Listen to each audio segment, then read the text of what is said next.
Empat hal mendatangkan rizki kemari.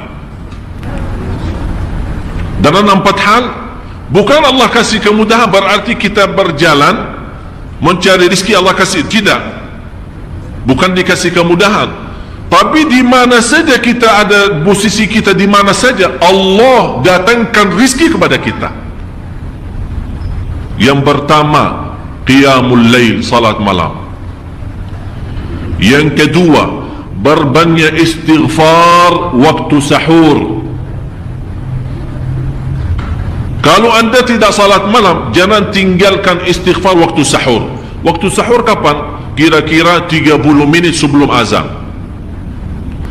Disitulah Allah sendiri memuji, Allah bangga dan senang terhadap orang yang sahur. Sampai ulama berkata, tidak ada ibadah yang terbaik di waktu sahur selain istighfar. Jadi boleh baca Quran, boleh salat malam, boleh zikir, boleh apapun, tapi yang terbaik istighfar. Fokus hanya istighfar.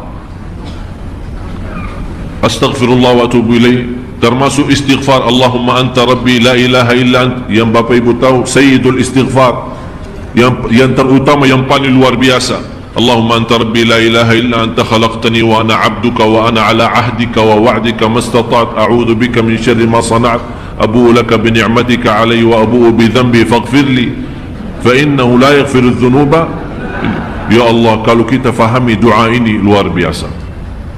Oleh kerana itu kata Rasulullah, barang siapa yang membaca sayyidul istighfar kemudian di malam hari dengan keyakinan dia meninggal habis baca istighfar, masuk surga. Masuk surga.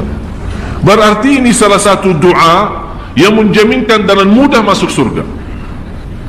Jadi empat hal yang mendatangkan rizki, bukan kita mencarinya, dia yang datang kemari. Apalagi saat mencari lebih mudah.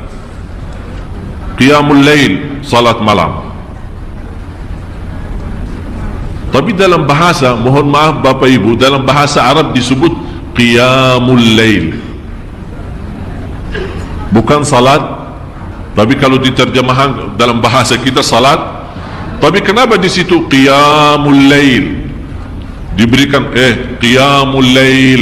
Qiyam artinya berdiri, berarti lama. Saking lama berdiri dikaitkan jadi qiyamul lail.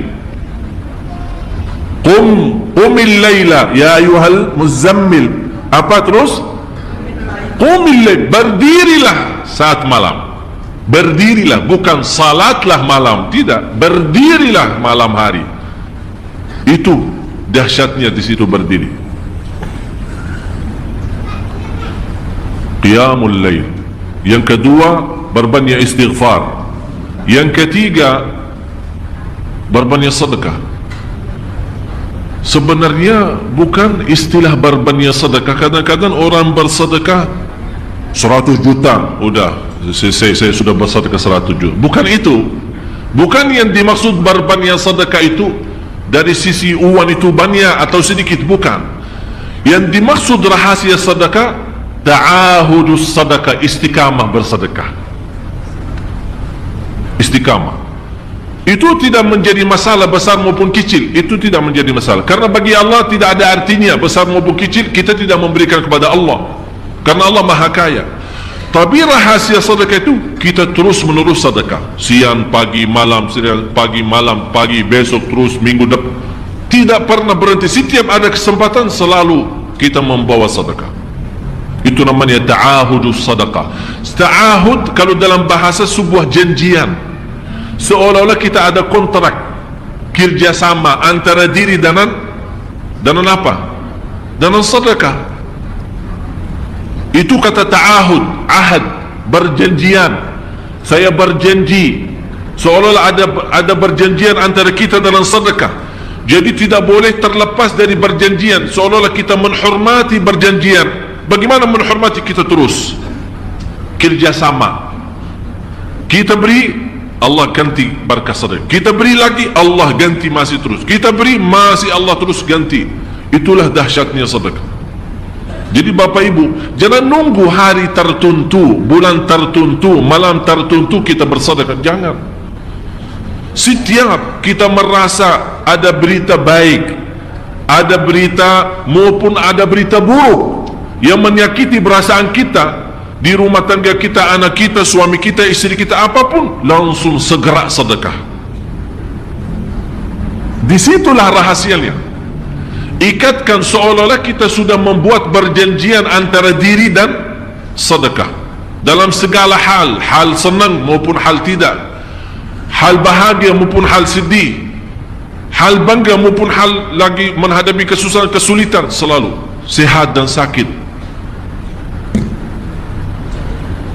Terus yang keempat, zikir, berzikir pagi hari dan sore hari.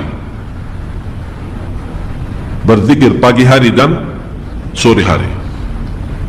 Ini 4 hal Bapak Ibu. Berdiri malam hari, itu yang namanya tahajud, banjanya atau lamanya berdiri. Berbanyak istighfar waktu sahur. Yang ketiga, berbanyak sedekah. Sudah Bapak Ibu mengerti? Jadi istilah berbanyak sedekah bukan artinya harus banyak dari jumlah hitungannya, tidak. Yang keempat adalah berzikir di pagi hari maupun petang hari. Amman huwa qanitun ana al-laili sajidan wa qa'ima.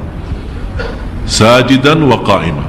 Jadi Bapak Ibu, saat kita berdiri lama, walaupun baca satu ayat, diulangi berkali-kali, walaupun baca surah pendek tapi diulangi berkali-kali, tidak menjadi masalah. Bapak Ibu hanya hafal qulhu.